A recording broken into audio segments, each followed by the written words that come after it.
God is good. All right. God is good. Yeah. You've been at this for a while. How would you describe this time of your life and career? You know, it's funny because you get to a certain age and you start to reflect, obviously. You know, I hit 56 years ago, right? So 56.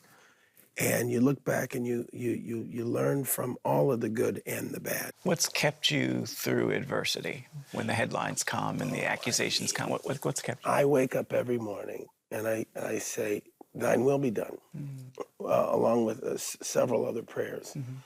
But I know that God put me here with the instrument he gave me to show truth through emotion. The favorite movies that I do are always the real life characters, from Master Chief Carl Bashir to Dory Miller in Pearl Harbor to Ben Carson in Gifted Hands.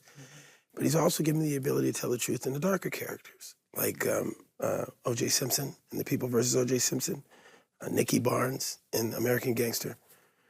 So I have to know that I'm here to express truth. And you see headlines, you see things that aren't truthful, and it hurts, but I know that God has a plan for me.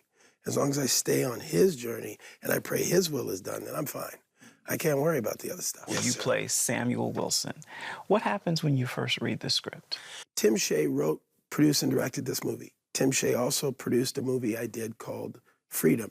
And we shot that movie, and at the end of it, Tim and I had a connection, and he said, I'm doing this new movie, and it's gonna be a bit, but when I get it, I'm gonna send it to you. I said, send me anything. 13 years later,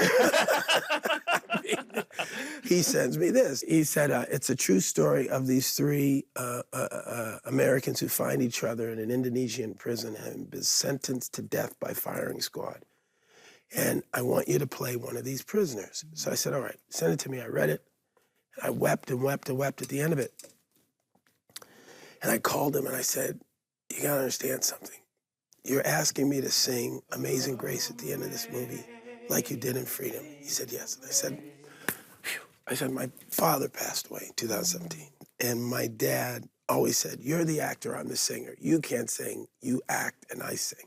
Then when he passed away, literally, they called me to star on the London stage of a production Chicago, the musical. Wow. To play Billy Flynn. And the first thing I said is, I can't sing. I said, oh, it's more talking. I said, but we'll get you a vocal coach. And then I stepped on that stage, and my father's voice came out of me. And I thought it was for that production.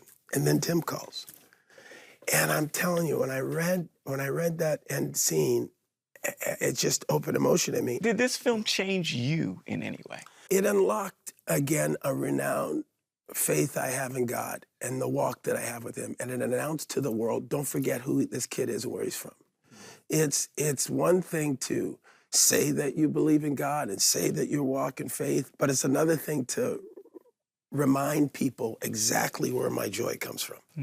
My mom said to me in darkest times, she said, son, never let them take your joy. And that's the one thing that I insist on is that, you know, as crazy as things get, I just got to keep smiling and, because this is who I am. God's grace is indeed amazing.